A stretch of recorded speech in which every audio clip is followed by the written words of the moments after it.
Yoki 8, la frecuencia de la familia hispana. Programación de EMET, la verdad. Mentiras, hay muchas, pero la verdad solamente una. Libro de Juan, capítulo 8, verso 32, dice la palabra: conoceréis la verdad y la verdad nos hará libres. Muy bien, para nuestro tiempo de Radio Génesis, también damos una cordial bienvenida a nuestros hermanos que nos acompañan a través de Techuvá. Muchísimas gracias para ustedes. A nuestro hermano More Rico, muchísimas gracias por acompañarnos y por permitirnos compartir esta plataforma, todos juntos, unidos en un mismo sentir, en el propósito de nuestro Padre Eterno. Y para nuestro tema en el día de hoy, desarrollaremos un tema extraordinariamente importante. Creo que es uno de los temas en los que con mayor importancia y atención debemos tener en todo el estudio de la palabra, la Torá. El libro de Deuteronomio. Vamos a estar en el libro de Devarim, en el capítulo 6, desarrollando la importancia, el contenido del tema conocido como el Shema. Oye Israel. ¿Y quién mejor que una persona, nuestra invitada para el día de hoy, una persona que muchos de ustedes por supuesto conocen?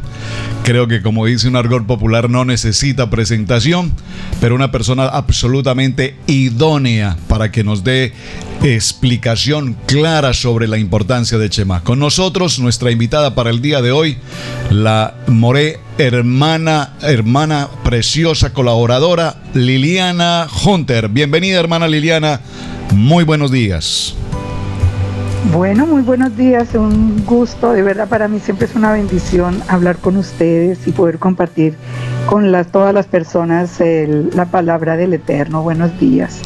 Pues hermana Liliana, estamos muy contentos y agradecidos con nuestro Padre Eterno. Sabemos y conocemos las ocupaciones y toda la agenda de trabajo que trae acompañando a tantos y a tantos hermanos en las diferentes naciones. Así es que muchísimas gracias por compartirnos este tiempo. Y como sé que el tiempo nos apremia y tenemos tanto por tratar, ¿qué tal le parece, hermana Liliana, si vamos directamente al punto? La pregunta más importante que con mucha frecuencia nos llega aquí a los estudios de Radio Génesis es precisamente: ¿qué es el Shema? Hace apenas unos cuantos días estuvimos desarrollando precisamente el Parashá que nos habla acerca de este tema, libro de Devarim en el capítulo 6, y después de que terminamos de hacer la presentación sobre este Parashá Baedja, pues vinieron muchas preguntas. ¿Qué es Shema? ¿Por qué es tan importante? Y permítame, hermana Liliana, hacerle mención a esta frase que leí en un texto. Dice el texto que la Torá aproximadamente tiene una capacidad de 80,000 palabras. Es lo que se considera. Pero dentro de esas 80,000 palabras, solamente 48 palabras están determinando el Shema en Deuteronomio capítulo 6, verso 4. Y estas 48 palabras podríamos considerarlas como el resumen central de todo lo que es Torá. Para dar comienzo entonces, hermana Liliana, ¿le parece si vamos directamente a nuestro tema? ¿Qué es Shema? Oye Israel. Bueno, es muy importante, siempre para mí en la enseñanza es muy importante responder con la palabra. No con palabras mías, no con mi entendimiento, sino con la palabra misma. Y para nosotros como creyentes en Yeshua, me parece que el texto de Marcos 12:29 nos define cuál es la importancia de la Shema. ¿Por qué el Shema es una declaración de Israel tan importante? Nos dice Marcos 12:28 que se le acercó uno de los escribas que lo había oído disputar y sabía que les había respondido bien, o sea, él ya sabía que él estaba respondiendo las cosas bien, y le preguntó: ¿cuál es el primer mandamiento de todos? Y la respuesta de Yeshua nos introduce en la importancia del Shema. Dice, Yeshua le respondió: el primer mandamiento de todos es: oye Israel, Yahweh nuestro Elohim, Yahweh uno es, el Señor nuestro Elohim, el Señor uno es. Ese oye Israel que nosotros encontramos en el Evangelio es la palabra Shema Israel, y en hebreo toda la frase sería Shema Israel, Adonai Eloheinu o Yahweh Eloheinu, Yahweh nuestro Elohim, Adonai Echad o Yahweh Echad. Él es un Echad, Él es uno solo. Entonces aquí ya estamos viendo la importancia. Yeshua mismo dijo que era el primer mandamiento de todos. Es el más importante mandamiento. Por eso se considera la declaración de fe de Israel. Extraordinario, hermana Liliana. Entonces, tenemos en el libro de Devarim, en el capítulo 6, y vemos la respuesta maravillosa en el libro de Marcos, en el capítulo 12, verso 28, cómo nos da o nos entrega la respuesta. Así es que vamos a tomar el libro de Devarim, en el capítulo 6, lo vamos a desmenuzar. Vamos a tomar cada una de estas palabras del Shema y vamos a entender qué es lo que tiene tan importante y cómo Yeshua precisamente nos habla puntualmente respecto de este mandamiento. Dice el verso 4, voy a tomarlo desde el verso 3. Oye pues, oh Israel, y cuida de ponerlos por obra, para que te vaya bien en la tierra que fluye leche y miel, y os multipliquéis como te ha dicho Yahweh Elohim, el Dios de tus padres. Verso 4. Oye Israel, Yahweh nuestro Elohim, Yahweh uno es.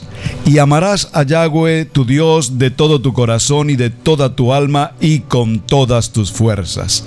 Entonces, hermana Liliana, quisiera que tomáramos esta porción del verso 4 y 5 y empezáramos a resolver palabra por palabra lo que él nos está indicando. En primer lugar, veo en la porción del verso 4, oye Israel. Puntualmente esta expresión se está dirigiendo particularmente de manera directa, propia, a Israel como nación. Exacto. Entonces, empecemos como dice usted, pastor, a desmenuzar el Shema, porque es muy importante entenderlo palabra por palabra. Primero, entendamos qué significa la palabra Shema, porque está traducida en español como oye o escucha Israel. La palabra Shema en hebreo tiene una connotación de obligatoriedad. Uh-huh. Es decir, si nosotros lo traducimos al español para mejor comprensión, una cosa es oír y otra cosa es escuchar. O sea, nos pone un diferente nivel de atención. La palabra Shema significa que escuchemos y obedezcamos. Nosotros podemos escuchar, por ejemplo, el sonido de un río, el sonido del agua, el sonido de las olas del mar. Eso, bueno, nosotros oímos el sonido, pero no tenemos nada que obedecer. El Shema en la palabra en hebreo nos está indicando que nosotros tenemos que escuchar y obedecer. Como leyó usted mismo en el versículo 3, es la condición para disfrutar de todas las promesas de la tierra prometida. Es creer absolutamente que Yahweh es nuestro Elohim y que es uno. Ahora, entonces, partimos de la palabra Shema, que ya les digo, significa escuchen y obedezcan. Shema Israel. ¿Por qué Israel? Porque nosotros ya hemos aprendido a través de este regreso a las raíces hebreas, nosotros hemos aprendido que el único pueblo al que el Eterno llamó para hacer sal y luz en el mundo es Israel. Que lo que nosotros llamábamos la iglesia gentil no existe realmente en la escritura, sino que viendo los textos, de esto claro que no vamos a hablar hoy porque pues se nos iría todo el programa, pero que yo invito a las personas que apenas están comenzando y no han entendido su identidad israelita, que vean en los videos toda la sustentación. Nosotros encontramos que el mensaje de los apóstoles para los gentiles de aquel tiempo, y que eran los esparcidos de Israel, era precisamente que volvieran, que a través de Yeshua seríamos injertados en el pueblo de Israel.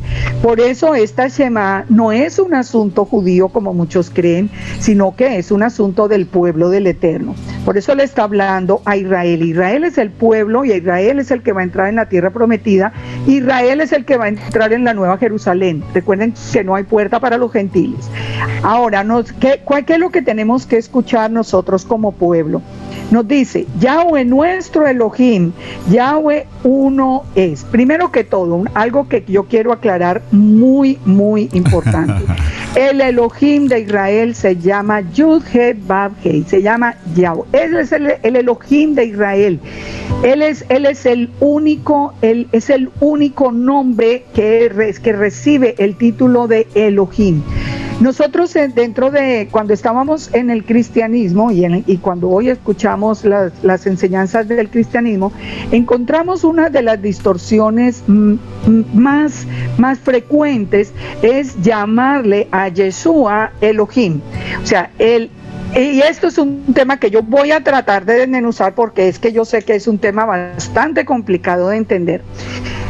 Muchos dicen, Yeshua es Elohim. No, el Elohim de Israel, partamos de la base de que el Elohim de Israel es Yud-He-Vav-He, y la palabra nos dice que Yeshua es su palabra, es la palabra de Yahweh, es la palabra de Elohim.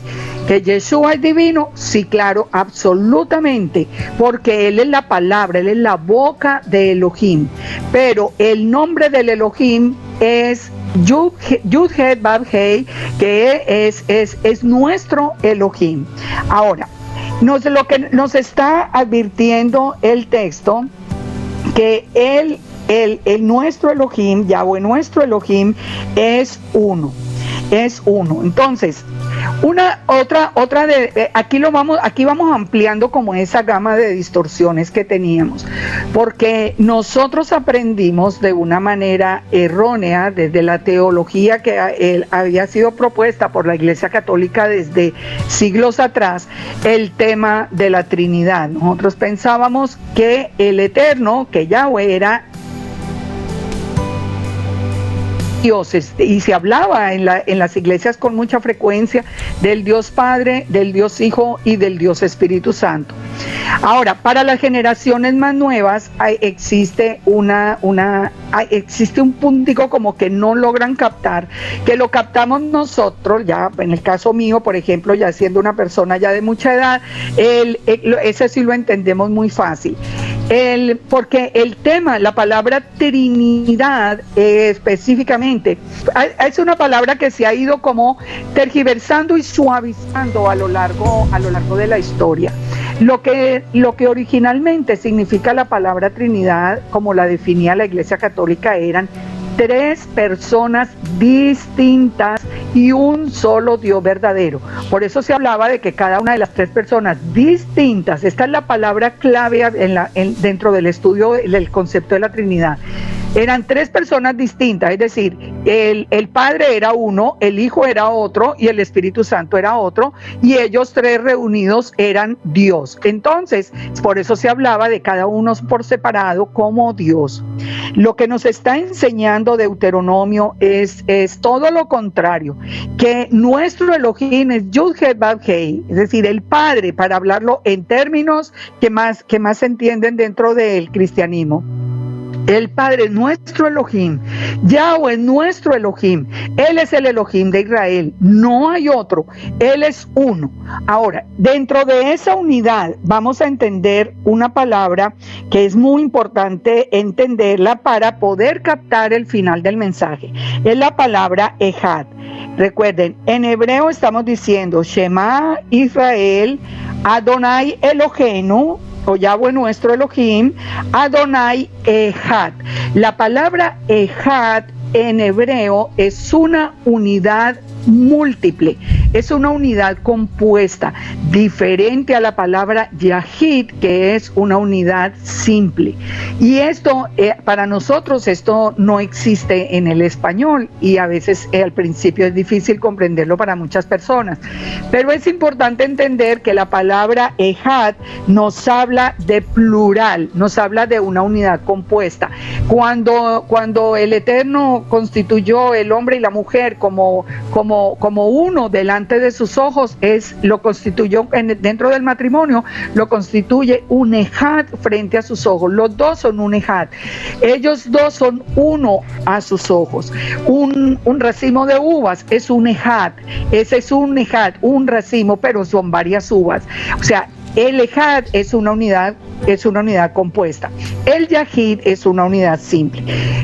Muchas de las distorsiones no vienen solamente del lado cristiano, también del lado judío nosotros encontramos distorsiones en este sentido, porque encontramos que desde principios del siglo, ya hace mucho tiempo, el Rambam mismo empezó a cambiar la estructura del Shema hacia una estructura yahid, que el Eterno es uno, es indivisible, no puede aparecer, y en todos los principios establecidos viene esa misma información.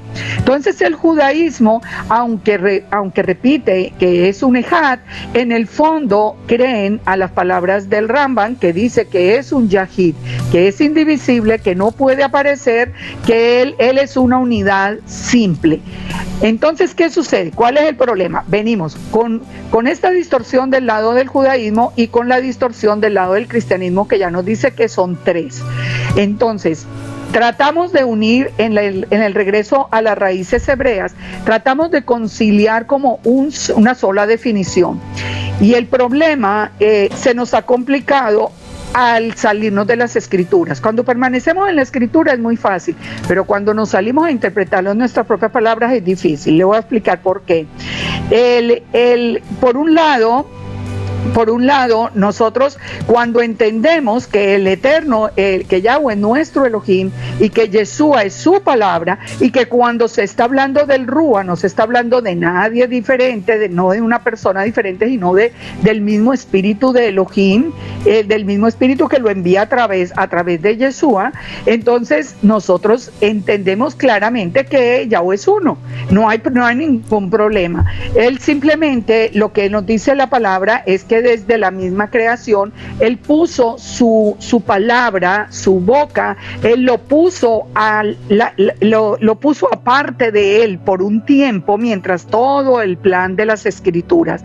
En principio fue la luz del mundo. Bueno, esto es todo un estudio que nos llevaría tantísimas horas, pero si nosotros empezamos a ver desde el Génesis hasta Apocalipsis, nosotros encontramos que esa palabra del Eterno fue separada del Eterno desde la creación, cumpliendo así todas las profecías.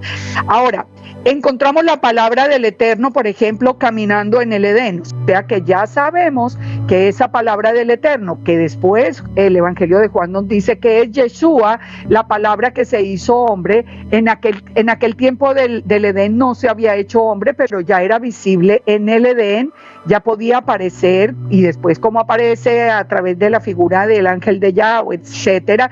Entonces nosotros vemos que esa palabra del Eterno no es alguien diferente al Eterno, porque en cada una de sus intervenciones, si eso, yo tengo el estudio pero completo, bueno, que se lleva horas, pero en cada una de las palabras, de la aparición de la palabra del Eterno en la Torá, se refiere a sí mismo como el Eterno.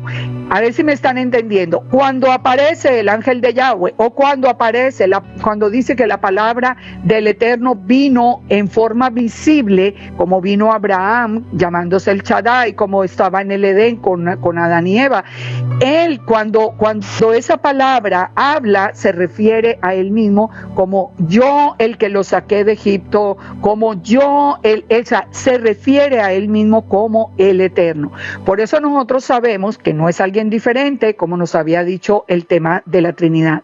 Yo les decía que se había ido suavizando porque al final la iglesia cristiana ya no habla de tres personas distintas, sino que habla de que los tres son Dios únicamente. Pero ese definitivamente es un error y está comprobado. Por eso quise empezar con la cita de Marcos, para que nosotros entendamos que es Yeshua mismo el que nos dice que eso es el primero y más importante mandamiento, entenderlo. Ahora, entendamos otra palabra que es muy interesante y nos va a ayudar a comprender todavía más esto. La palabra Elohim. Yahweh nuestro Elohim. Elohim es una palabra plural. Elohim es un título, no es un nombre. Elohim es un título y en sí mismo la terminación IM en hebreo nos está diciendo que la palabra es plural. Por eso cuando en la creación el Eterno dice hagamos al hombre, él está hablando en plural, pero él no está hablando con los ángeles como dice, no, él está hablando, él es consigo mismo, porque él es un Elohim, la palabra misma es compuesta, y el Ejad es una unidad compuesta. Ese misterio, porque definitivamente hay cosas que nosotros no podemos entender a profundidad, pero ese misterio se va revelando a través de toda la escritura. Entonces hasta aquí llevamos lo siguiente: Shema, escucha y obedece. Israel, el pueblo del Eterno. Yahweh, nuestro Elohim, él se llama Yud-Heh-Vav-Heh y es nuestro Elohim. Elohim es una palabra compuesta. Yahweh, uno es, él es uno. Ahora tenemos, tratando de acomodarnos al judaísmo, hay muchas personas que vinieron, hay muchísimos estudios alrededor que nos hablan de que Yeshua es el Hijo, es separado del Padre, no es el mismo Eterno, que es el Hijo es separado del Padre. Esto ya nos pone en conflicto con el Shema, porque el Shema nos dice que es uno y no dos. Tampoco nos dice que son tres, pero tampoco nos dice que son dos. No puede haber dos seres divinos. Y muchos lo dicen porque, pues imagínense, yo acabo de cumplir ya 19 años en las raíces hebreas, ya sabrán cuántas veces he discutido este tema. Quienes dicen que son dos, el Padre y el Hijo, y dan ciertos textos bíblicos como soporte. Al final del tema siempre se entra en una contradicción. Primero, con la declaración de fe de la Shema, que dice que es uno, no son dos. Segundo, cuando dice no, es que Yahweh es uno y tiene un hijo. Bueno, pero si entramos a analizar temas muy conocidos por todos y muy controversiales a la hora de hacer preguntas concretas, nos vamos a encontrar que no pueden ser dos. Le voy a enumerar más o menos los temas y ustedes me dirán si ustedes quieren entrar en un poquito, por lo menos, tenemos muy poquito tiempo, pero si quieren entrar un poquito en el tema. Por ejemplo, la pregunta: ¿quién es la roca de Israel? ¿La roca de Israel es el Padre o la roca de Israel es Yeshua? Porque nosotros tenemos evidencia de que la palabra nos dice que la roca es el Padre y que Yeshua es la roca. Entonces, si son dos distintos, ¿qué pasa? Otra evidencia, otro punto controversial se refiere a quién será el rey sobre toda la tierra. ¿Es Yahweh o es Yeshua? ¿Quién es el rey? Si son dos diferentes, el Padre y el Hijo, ¿cuál de los dos va a ser el rey sobre toda la tierra? Otro tema que es muy interesante de analizar es quién es Aleph Tav, quién es el principio y el fin, porque la palabra igual nos dice que Aleph Tav es el Padre y nos dice que Aleph Tav es el Hijo. Entonces, si nosotros empezamos a analizar los temas así, de esa manera, nos damos cuenta que no pueden ser dos, que el Hijo no puede ser separado del Padre, porque entonces entramos en la contradicción. Al final, ¿quién es el rey? ¿Quién es Aleph Tav? ¿Quién es la roca? Eso nomás por enumerar tres temas importantes. Desde luego. Entonces, cuando nosotros resumimos la Escritura, creyéndole a la Escritura, ¿de qué se trata el Shema? De creer que Yahweh es uno, que Yeshua es su palabra enviada en la forma de hombre, que después volverá otra vez a la boca de Yahweh, y por eso Yahweh es uno, porque de la boca de Yahweh salió Yeshua y a la boca del Eterno vuelve otra vez. Entonces, ahí nos resumimos lo que es nuestra confesión de fe.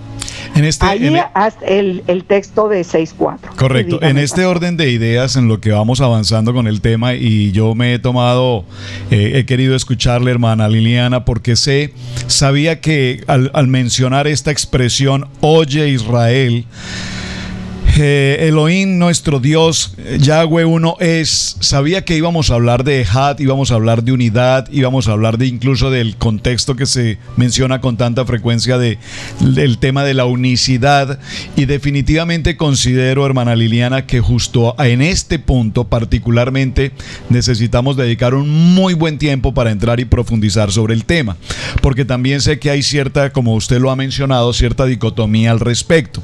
Sin embargo, me encuentro con algo muy importante en este tema, y precisamente oye Israel nos habla no solamente de escucharlo, de oírlo, sino precisamente de lo que usted nos ha querido explicar en esta primera parte del tema, y es la importancia de entender puntualmente qué significa esa expresión tan breve y tan profunda. Oye Israel, es decir, nos llama a prestar atención, y nos llama a prestar atención a todos, porque inmediatamente en el verso 5 dice: y amarás a Yahweh tu Dios de todo tu corazón y de toda tu alma y con todas tus fuerzas. Me causa particular interés la expresión nuestro Dios, nuestro Dios. Entonces, una pregunta que estoy recibiendo aquí en el chat en este momento, hermana Liliana. La expresión nuestro Dios se refiere a nuestro Dios hablando del pueblo de Israel. La expresión nuestro Dios se refiere al Dios de todos. ¿Por qué particularmente hace esta mención nuestro? ¿Habla de Israel? Claro, mire, hace la expresión nuestro Elohim, porque como le decía en un principio, el único pueblo que el Eterno llamó a separarlo del mundo es el pueblo de Israel. El pueblo se llama Israel. Si el cristianismo entendiera de verdad su identidad como nosotros lo entendimos, que somos parte de Israel, entonces ya sabemos que solo hay un Elohim, solo hay un pueblo. Es un Elohim, es un pueblo, es una fe. Así nos dice así nos dice el mismo texto del pacto renovado, que no hay sino un Elohim, que no hay sino una fe, y no hay sino un pueblo, no es sino el pueblo de Israel. Entonces por eso es cuando nosotros somos parte del pueblo de Israel, Él es nuestro Elohim. Nuestro Elohim es Yud Het Vav Hei. Yahweh es nuestro Elohim, es el Elohim de Israel, no hay otro.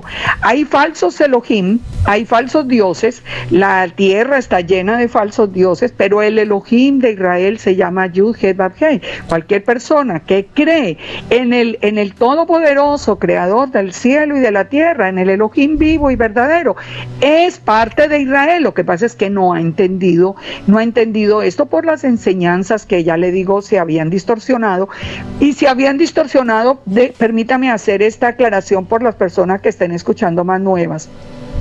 La distorsión que nosotros habíamos aprendido no es culpa de los pastores, no es culpa de nadie, era parte del plan del Eterno, que nos iba a tener con un velo a las dos casas de Israel hasta que se cumpliera el tiempo de los gentiles. A nosotros nos mantuvo ciegos a la Torá y al pueblo judío ciegos al Mesías. O sea, esto es parte del plan, como es tremendo. Parte del plan llamar hoy a todas las ovejas del cristianismo a que reconozcan su identidad israelita, porque así está escrito en la palabra, no nos tenemos que salir de la palabra. Entonces, Él es nuestro Elohim, Él es el Elohim de todo aquel que cree en Yahweh, el creador del cielo y de la tierra. Muy importante esa determinación que estamos observando, hermana Liliana, porque la expresión, pero Dios es Dios de todos. Dios es Dios de todos, y sin embargo vemos que en el mandato de Shema nos habla, pero Dios es Dios nuestro, es decir, hasta tanto no haya reconocimiento, hasta tanto no tengamos claridad y lo podamos identificar, como dice la porción del libro de Éxodo precisamente en el capítulo 20, y habló Yahweh todas estas palabras diciendo: yo soy Elohim tu Dios, que te saqué de la tierra de Egipto de casa de servidumbre. Y aquí nos está indicando que Él es, precisamente, Él es nuestro Dios, y cuando le reconocemos, entonces cabe con claridad la expresión de Deuteronomio 6:4 cuando dice que Él es nuestro Dios, es decir, la única manera... Sí, adelante, hermano. Perdón, pastor, permítame aclarar un puntico que usted acaba de mencionar, que es muy frecuente oírlo y es bien importante, que dice nuestro Dios, pero Él es el Dios de todos. No, Él no es el Dios de todos, Él no es el Elohim de todos, porque Elohim es el que ocupa el primer lugar en la vida de cada persona.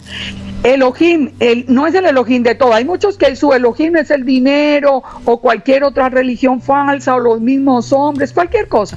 Pero cuando dice nuestro Elohim es porque Él es el primero, por eso sigue diciendo a continuación, y amarás a Elohim con todo tu corazón, con toda tu alma y con todas tus fuerzas. Es decir, Él es nuestro Elohim cuando Él se constituye en el todo de nuestra vida. Pero fíjese esto, Él es el Elohim de todo el mundo, digamos del mundo creyente. Ahora sí refirámonos al mundo creyente, amén. Que es la idea que la gente tiene. Un momentico, pero Él también es el Elohim de nosotros y nosotros somos católicos o cristianos. Un momentico, que ahí sí hay un punto muy importante. Él no es el Elohim de todo el mundo. Él dice, de tal manera amó Yahweh o amó nuestro Elohim al mundo que dio a su propio Hijo para que todo aquel que en Él crea no se pierda, mas tenga vida eterna. En otras palabras, para que todo aquel que crea en Yeshua, su Hijo, venga a ser parte del pueblo de Israel.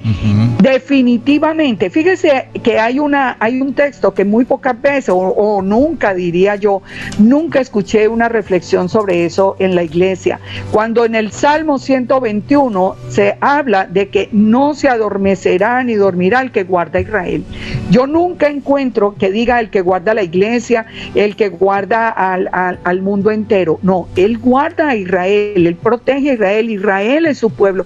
No existe una iglesia separada de Israel.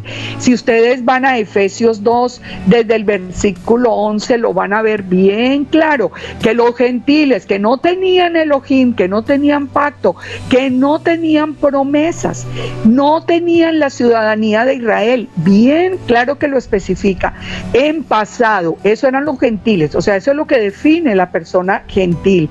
Él no tenía, después sigue el texto hablando de a través de Yeshua, viene a ser parte del pueblo y ahora, más o menos el versículo 21, termina diciendo que ahora tiene la ciudadanía de Israel porque es conciudadano de los santos. Entonces, este es un tema, el tema de la identidad de Israel nos reduce el hecho de que Yahweh no es el Elohim de todo el mundo o de todo el mundo que creyente, sino Él es el Elohim de Israel y todo el mundo que crea en Yeshua puede venir a ser parte del pueblo de Israel porque Él dio su vida precisamente para que nosotros pudiéramos venir al Eterno, porque de otra manera no podíamos ser parte del pueblo. Entonces, Él a través del nuevo nacimiento, Él nos trae como parte del pueblo.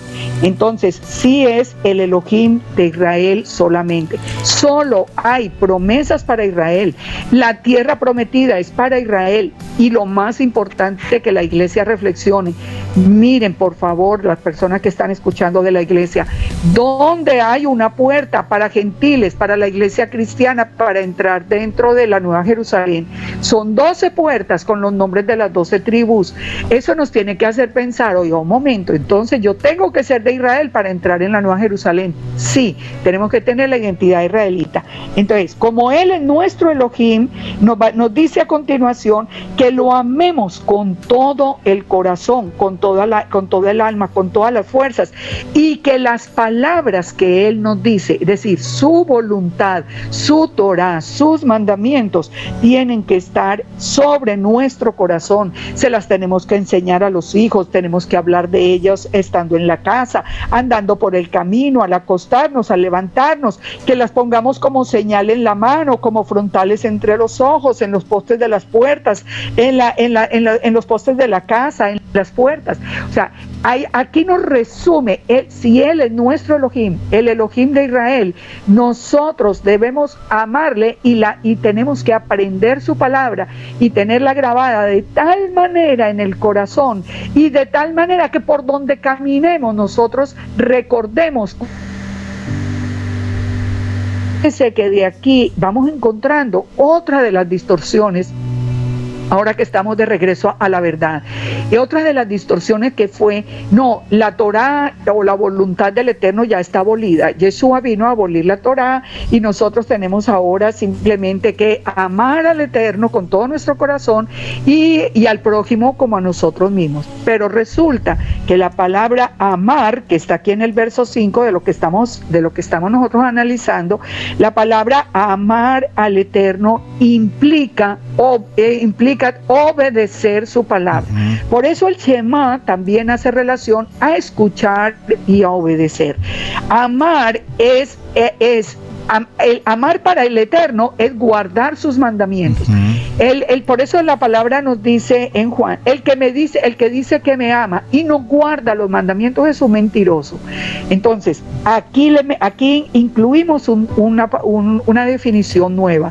Amar, la palabra amar, para el Todopoderoso significa que yo obedezca su palabra, que yo obedezca sus mandamientos, que yo siga el camino al que Yeshua me trae y los siga sobre la base de la obediencia a la Torá. Por eso el Shema, porque el Shema es todo esto, hasta el versículo 9 por lo menos, es la ordenanza.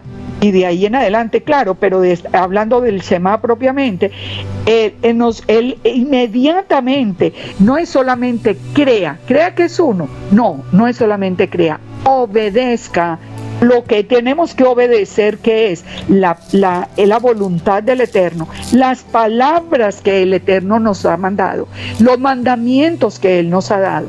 Fíjese que es muy interesante que en la iglesia guardábamos muchos mandamientos, y siempre escuchábamos y seguimos escuchando en muchas iglesias que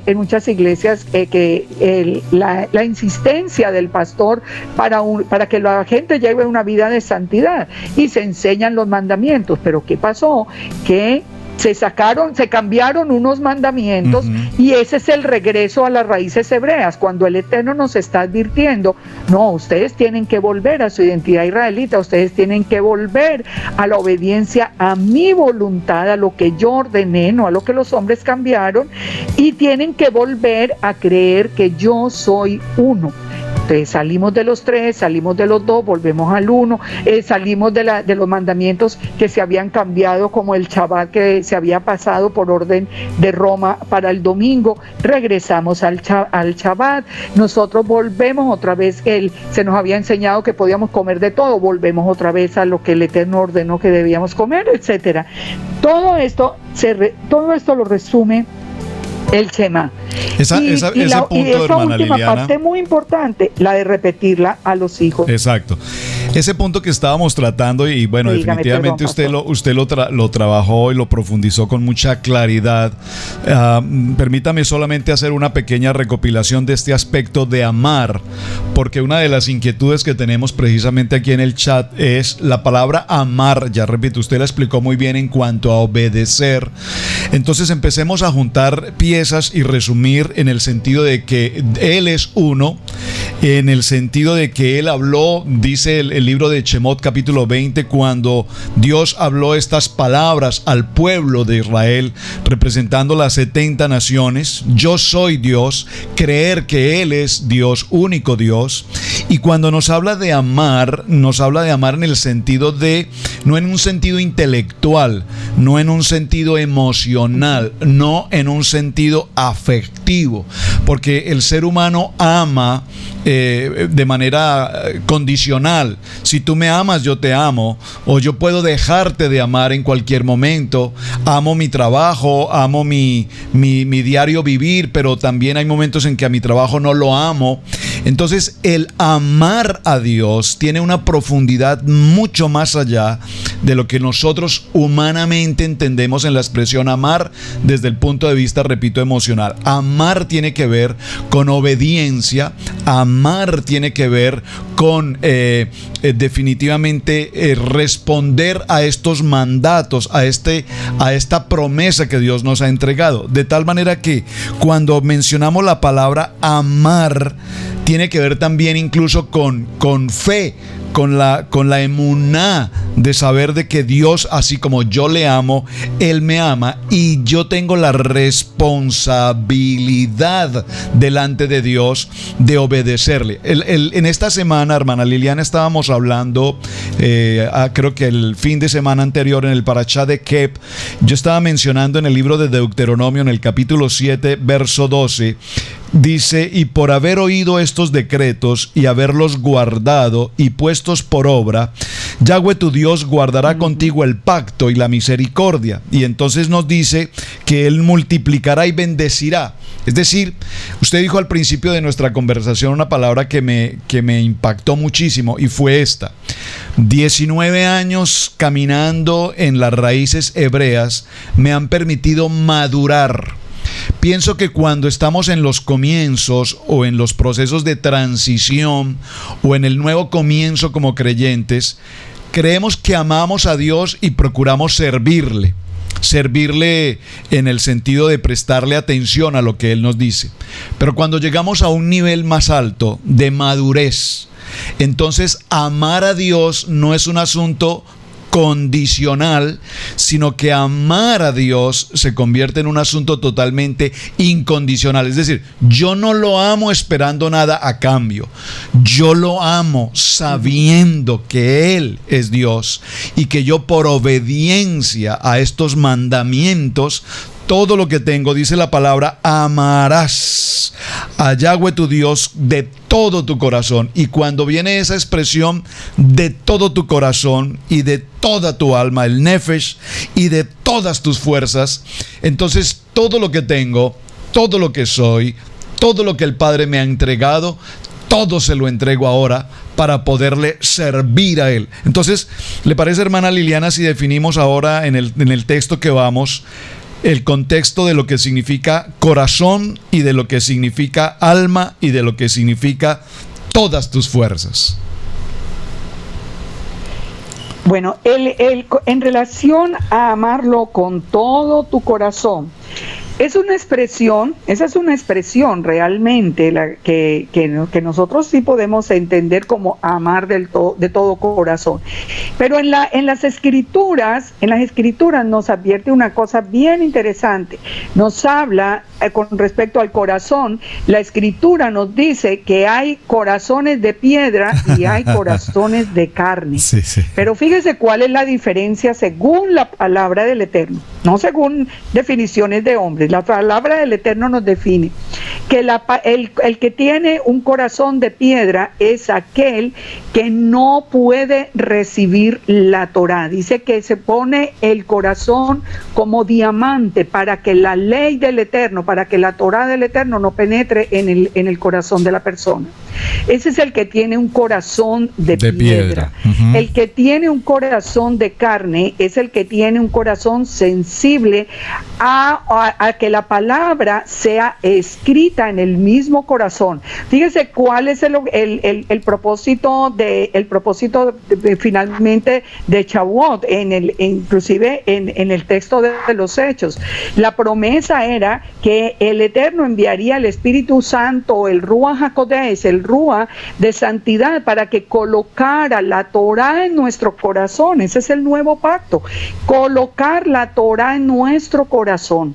Entonces, cuando hablamos de corazón, estamos hablando de esa entrega, de esa entrega de personal que dice: yo no pongo resistencia, yo no sé qué ocurre con esto, le creo al Eterno, así es, y yo permito que Él ponga su Torá en mi corazón y yo le obedezco. La palabra nos habla también de la circuncisión del corazón. La circuncisión del corazón corazón es que cuando yo quito ese corazón, o permito, no, lo quito no, porque no, eso no es de nosotros.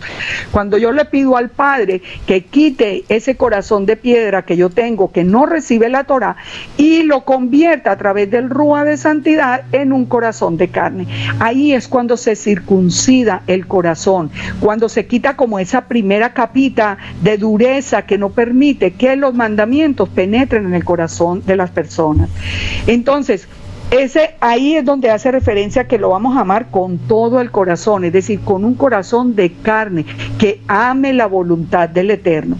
Nos dice también que con todas tu alma, que el nefesh, ¿a qué se refiere? El nefesh es nuestro entendimiento, digamos todo lo que es como la parte psicológica del hombre, o sea, todo lo que es el entendimiento, lo que es la memoria, lo que yo dedico, lo que yo pienso, lo que yo siento, todo eso es lo que es el alma, lo que soy yo en esencia. Porque dice que lo debemos amar con todo nuestro ser, con todo nuestro yo, digamos, porque yo debo ocuparme ya como persona, ya los mandamientos están puestos en mi corazón, pero yo como persona debo ocuparme de seguir siempre por la senda que me traza el Eterno, no escoger mi propio camino.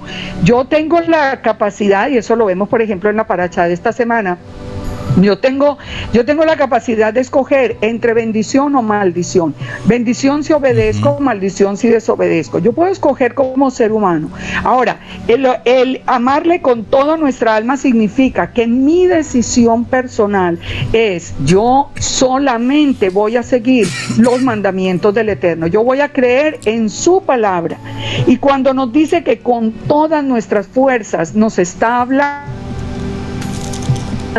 de que nosotros vamos a encontrar obstáculos en el camino, muchísimos, porque como usted dijo bien hace un momento, pastor, nosotros no buscamos al Eterno para tener beneficios, nosotros lo buscamos, lo seguimos, creemos en Él, lo obedecemos, porque Él es el Elohim verdadero, porque Él es el Elohim de poder. Entonces, el amarlo con todas las fuerzas es superando, no importa qué obstáculos se nos presenta en el camino, oposición familiar, que nos echen de muchos grupos, inclusive de la iglesia, de amigos, de todo eso lo tengo que superar con toda mi fuerza. Yo voy a ir detrás del Elohim sin importar qué es lo que el mundo me está diciendo. Y todo esto reunido, siguen las palabras diciendo que se lo voy a enseñar, se lo voy a transmitir a mis hijos. Este es Yahweh, nuestro Elohim, Él es uno, nosotros lo tenemos que amar con todo el corazón, tenemos que tener un corazón de carne, nosotros tenemos que amarlo con todo nuestro ser, tenemos que decidirnos a seguirlo solo a Él, y nosotros tenemos que superar cualquier obstáculo que pretenda separarnos de la palabra del Eterno. Eso es lo que resume la enseñanza, toda la ordenanza, ¿no? La ordenanza del Shema. Entonces, fíjese, si nosotros lo resumimos, ahí ya nos empezamos a dar cuenta más claro de lo que veníamos hablando antes, y quiero hacer énfasis en ese punto, si me permite, que es, no, todo se reduce a la palabra obediencia. Amar significa, en el corazón del Eterno, amar es obedecer sus mandamientos. Si yo digo que lo amo y fíjese, entre paréntesis le doy un ejemplo cortitico que nos hace también reflexionar. Nosotros somos los que hemos desgastado, aún en el español, la palabra amar. Pongamos un caso que es muy frecuente. La palabra, el matrimonio que tiene una relación de muchos años, donde, por ejemplo, el esposo le dice a la esposa: no, yo te amo, pero está en adulterio con alguien. Entonces siempre, no, sí, eso fue algo aquí, pero yo te amo a ti. Eso no es amar. De verdad, la palabra amar significa respetar, obedecer, seguir, ser fiel al Eterno. Yo no puedo decir que le soy fiel al Eterno, que yo le amo, si yo estoy al mismo tiempo participando de otras cosas, por ejemplo, como Nueva Era, como cosas así opuestas al Eterno. Entonces, amar, él viene con la palabra obediencia. El amarle de todo corazón, el corazón de carne obedece. Si hablamos de fe, ¿qué es fe? Fe no es solamente creer, como nosotros hemos aprendido. Fe es creer y obedecer, porque yo puedo, usted ha oído la expresión, pastor, que dice la gente, ay, yo tengo tanta fe en el perejil para tal cosa, entonces, bueno, yo tengo fe que el perejil sana, pero yo no tengo que obedecerle al perejil. Ahora, tener fe en el Eterno es realmente creer que Él es uno, que Él es el Elohim de Israel y que yo voy a obedecer lo que Él diga, porque Él es el que traza ese camino. La palabra termina diciéndonos en todo el texto algo muy hermoso.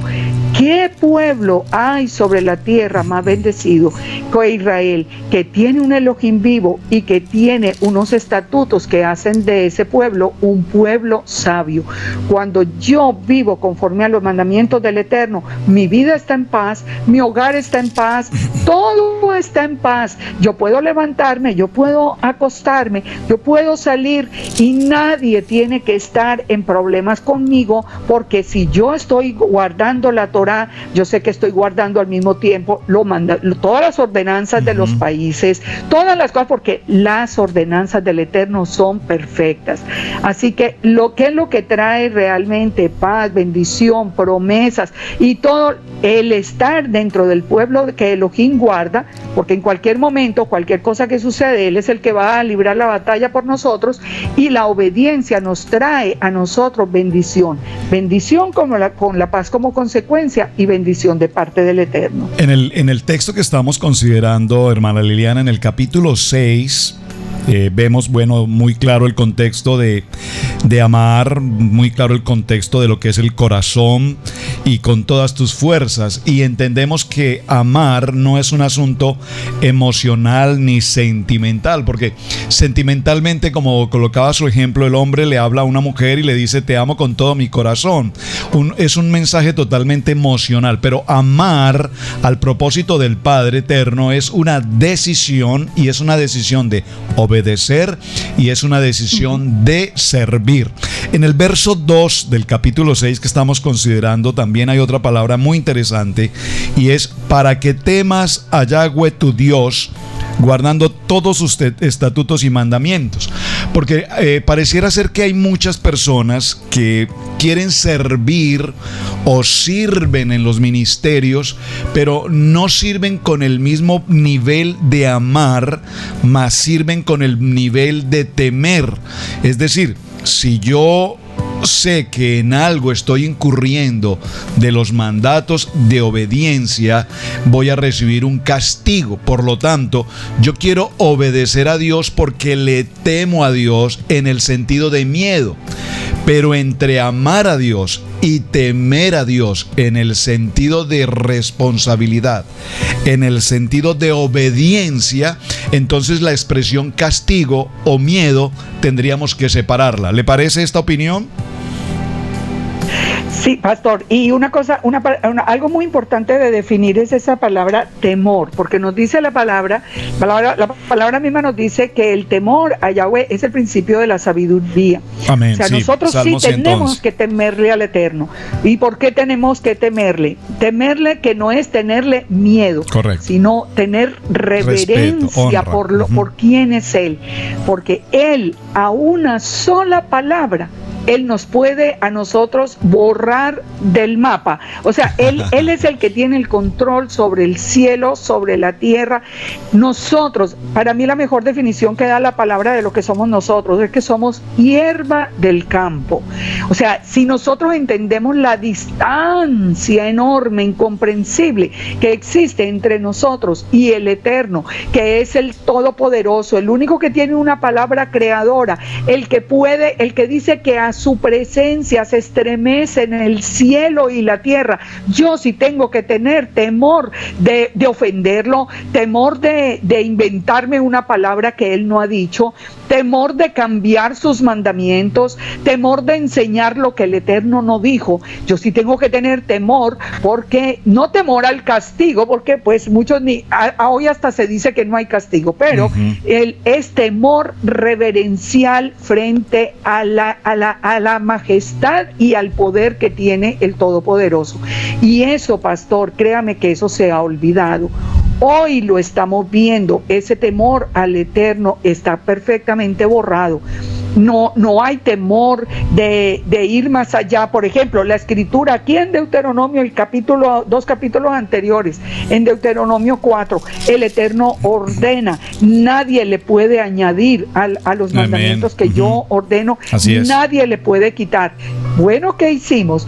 Cambiamos el Shabbat para el domingo, quitamos las leyes kosher, quitamos aquí, añadimos por allí, añadimos por allá, y dentro de los dos ángulos, desde el punto de vista del judaísmo, desde el punto de vista del cristianismo, hay muchísimas añadiduras. ¿Qué refleja eso? Que se ha acabado el temor del Eterno, porque cuando yo me atrevo a decir algo que el Eterno no ha dicho, y a darlo como un mandamiento, y a darlo por sentado, para mí lo que estoy dejando entrever es que yo no tengo ningún temor del Eterno. Y ni hablemos de las personas que se atreven a blasfemar el nombre del Eterno, y de los que se atreven a maldecir al Eterno. Bueno, eso ya son extremos, que yo sé que la audiencia suya no ha caído en eso. Amén. Pero de todas maneras, dentro del pueblo creyente, la expresión de temer al Eterno es urgente y necesaria que se entienda. Nosotros no lo hacemos, nosotros no seguimos al Eterno por miedo al castigo, ni esperando las bendiciones también de Él, sino porque Él es el Rey sobre la tierra, Él es el Creador, Él es el Todopoderoso. Es que a su palabra tiemblan el cielo y la tierra. No más con eso, nosotros somos parte de esta tierra, tenemos que temblar frente a su nombre, nosotros tenemos que tener reverencia, nosotros tenemos que tener respeto, nosotros tenemos que tener toda nuestra vida de verdad bajo sus alas, bajo la obediencia a su voluntad. Ahora, que de ahí recibimos bendición, sí, que de ahí vamos a recibir la tierra futura, eso está bien, pero día a día tenemos que aprender a reverenciarlo, porque Él es el Rey del universo, porque Él es todopoderoso, y a enseñar a nuestras familias, a nuestros hijos, que eso se acabó. La juventud está creciendo, aún de compadres creyentes, la juventud está creciendo sin ningún conocimiento del Eterno. Precisamente. Entonces, no es solamente que yo como padre, yo como madre vaya a la congregación, sino que, como dice el Shema, se lo repita a mis hijos día tras día, que mi vida, la vida mía como madre, la vida del hombre como padre frente a esos hijos sea un testimonio y un reflejo de quién es el Eterno y de lo que hay que hacer frente al Eterno. Justamente entonces, quería llegar a esa... Quería llegar, hermana Liliana, justamente a esa palabra ya en nuestros últimos minutos, pero quería llegar a esa palabra, testimonio. Cuando hablamos de Shema, cuando hablamos de amarlo, de obedecerlo, con todos nuestros bienes, con todo cuanto tengamos, nuestro corazón, nuestras fuerzas, es importante la importancia de transmitirlo a nuestros hijos, como ya lo ha venido explicando, porque esta es la manera como nosotros presentamos testimonio, testificamos de ese Dios grande, de ese Dios poderoso, único Dios, y es la manera como testificamos a nuestro entorno.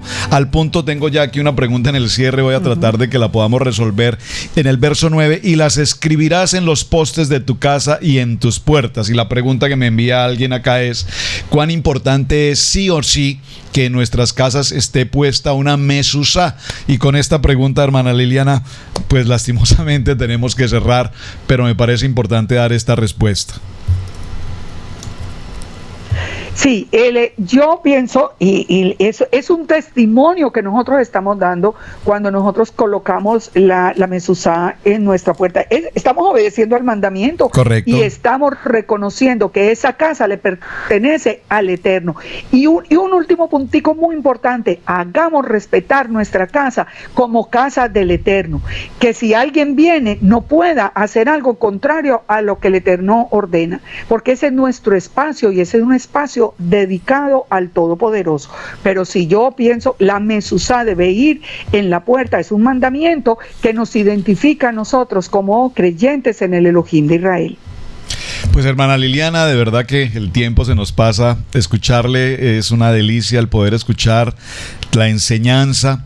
El libro de Juan en el capítulo 14, verso 15 dice, como lo mencionó también en su enseñanza ahora mismo, dice la palabra, si me amáis, guardad mis mandamientos.